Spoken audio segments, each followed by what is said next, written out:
કરો છો ધૂળ શા માટે ભેગી કરો છો? રાકાએ કહ્યું કઈ નહીં. અંતે જ્યારે વાત જાણવામાં આવી એટલે બાકા કહેશે તમે ધૂળ ઉપર ધૂળ શું કરવા નાખો છો?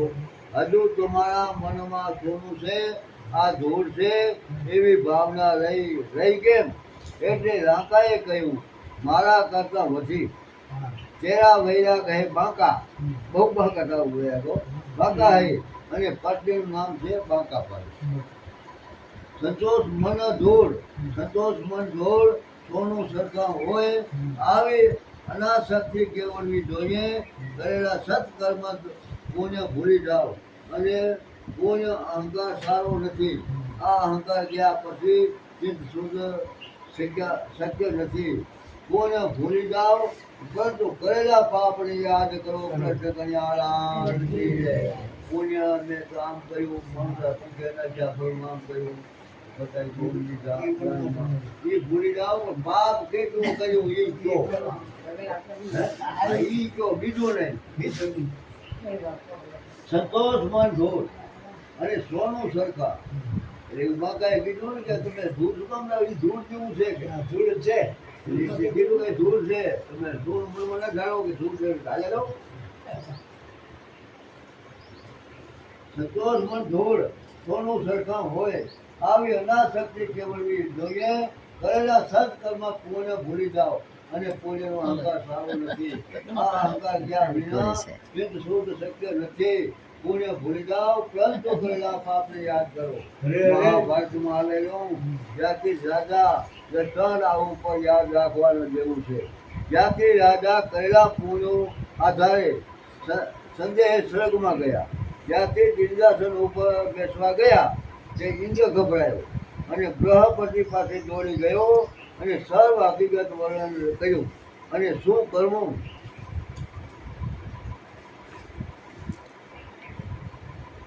બેસવા ગયા. ઇન્દ્રાસન ગભરાયો, બૃહસ્પતિ પાસે દોડી ગયો અને સર્વ હકીકતનું વર્ણન કર્યું. અને શું કરવું તેની પૂછા કરી. બૃહસ્પતિ ઇન્દ્રને સલાહ આપી કે તું ત્યાંથી જ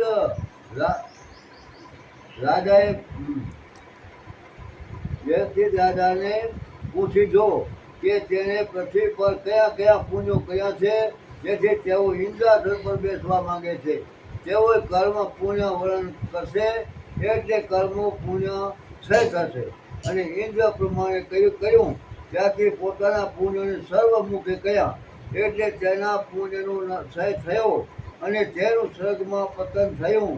માટે યાદ રાખજો કરેલા સત્કર્મ પુણ્ય કોને કે છોડી કૃષ્ણ કન્યા. મેં આમ કહ્યું તેમ કહ્યું કોઈ કીધું નહીં. બાકી પાપ કર્યું હોય કોકરી તો હંતાડી રાખી છે આપણે. આ પાછી જે કઈ પાપ ગયા છે ભાઈ હું કઈ કહું નહીં.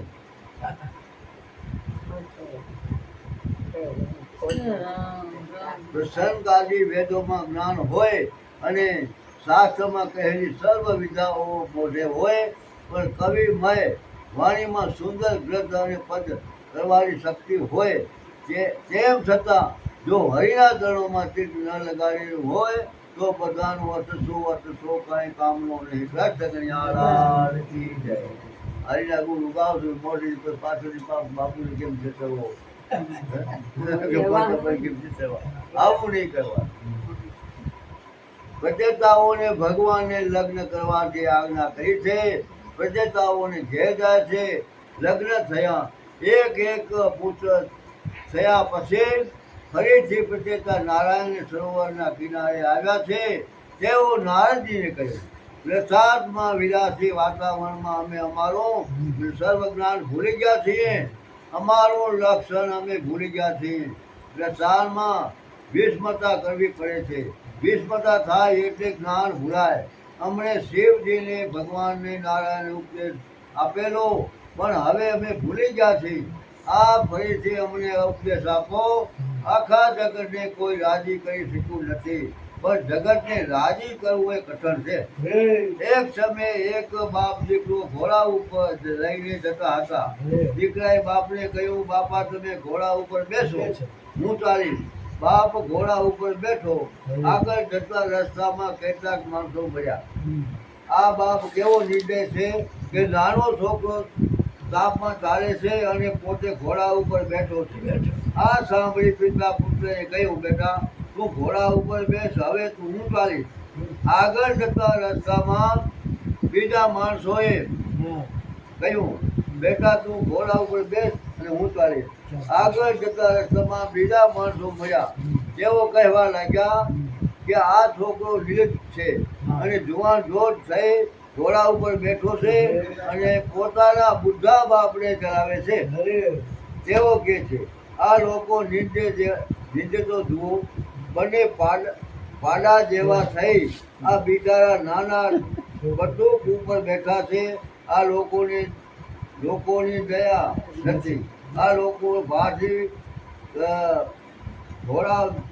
ઘોડાનું વિચાર્યું મરી જશે.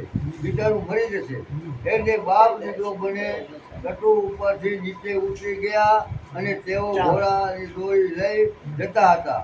આગળ જતા રસ્તામાં બીજા જાય છે. એક બેઠો નિંદાએ બે બેઠા હોય અને બે નીચે ઉતરી ગયા તોય નિંદા જગતમાં કેવું વર્તન રાખ્યું કે સજન પડતી સમજ પડતી નથી. ત્યારે પરમાત્માએ પ્રશ્ન કરવાને એટલું કઠણ નથી. જો પરમાત્માને પસંદ કરી શકે તે જગતને પસંદ કરી શકે, કારણ કે ભગવાન જગતના ઉત્પાદન કારણ છે. કૃષ્ણ કનૈયાલાલ કી જય. રામચંદ્રજી કુટિલ સાથે પણ સરળ વ્યવહાર કરે છે, ત્યારે કૃષ્ણ સરળ સાથે સરળ અને કુટિલ સાથે કુટિલ વ્યવહાર રાખે. આ બંને અવતારોમાં તફાવત. જગત તો રામજી પણ રાજી કરી શક્યા નથી, તો મનુષ્ય શું રાજી કરવાના હતા? સમાજને રાજા સુધારી શકે નહીં. બહુ ભટકવાથી શાંતિ મળતી નથી. સમજાશે સમાજને સંત સુધારી શકે. રામદાસ સ્વામી મનને બોધ આપે છે, બહુ વીણતા સાખ્ય વળાણ નહીં. સંસારમાં ઘણું ભટકવાથી શાંતિ મળતી નથી. માટે જગતને ખુશ કરવાની વચ્ચે થોડી ઈશ્વરને રાજી કરો, પ્રસન્ન કરો. પ્રભુને પ્રસન્ન કરવા ત્રણ માર્ગો રાજ્ય ચોથા સકલમાં બતાવ્યા છે. સર્વ જીવો ઉપર દયા રાખવી, જે કંઈ મળે તેમાંથી સંતોષ માનવો, સર્વ ઇન્દ્રિયો ઉપર સેમ રાખવો. આથી ભગવાન તરફ પસંદ થાય છે. આ ત્રણ ઉપર છે તેના ઉપર ભગવાન કૃપા કરશે. કૃષ્ણ કનૈયાલાલ કી જય.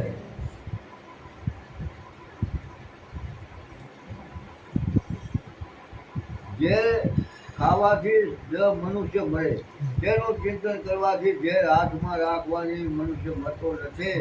ત્યારે વિષયોનો ભોગ થતાં તેનું ચિંતન માત્ર કરવાથી પણ શક્તિનો ક્ષય થાય છે. મનુષ્ય મળે છે, વિષયોની પણ ખરાબ છે, તો એનો વિષયનો ત્યાગ કરવો. વિદુરજી કહે છે, આજે મેં સાંભળ્યું તેનું મારે ચિંતન કરવું છે.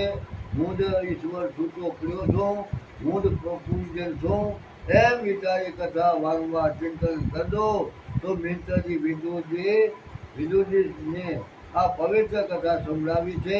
વિદુરજી ત્યાં મુક્તિ મળી છે. સચેતાઓની કથા વક્તા શ્રોતાને પાપ ભાળે છે. ચોટી નીચે ભાગનું સુખ લેવું જેવું નથી. મનુષ્ય ઉપર ભાગ પવિત્ર, તો તે પછી ઉપરના પવિત્ર ભાગ ઉપર બાહુ બંધન વેદો મંત્રો દ્વારા કરવામાં આવ્યું છે. તેથી પ્રથુ મહારાજ પ્રગટ થયું. લોકો હાથ મંથન કહ્યું, એટલે અર્થ ભક્તિ યોગ. પ્રથુ મહારાજ પ્રગટ થયા. જો હૃદયમાં મંથન કર્યું હોત તો સાક્ષાત નારાયણ પ્રગટ થવાના હતા. પ્રથુ મહારાજ અત્યંત ભક્તિ સ્વરૂપ છે, તેથી તેની રાણીનું નામ આર્ય છે. અત્યંત ભક્તિ પ્રથુ શ્રેષ્ઠ, તેનો નિત્ય મહાભિષેક કરે છે. પ્રથુ મહારાજ રાજમાં પ્રજા સુખી થઈ. પ્રથુ રાજાએ અશ્વમેઘ યજ્ઞ કર્યો. આ યજ્ઞ ઘોડો છૂટો મૂકવા આવે છે. ઘોડો કોઈ ઠેકાણે ન બંધાય તો તેનું બલિદાન અશ્વમેઘ યજ્ઞ કરવામાં આવે છે. આ અશ્વની વાસના સ્વરૂપ છે અને કોઈ વિષયમાં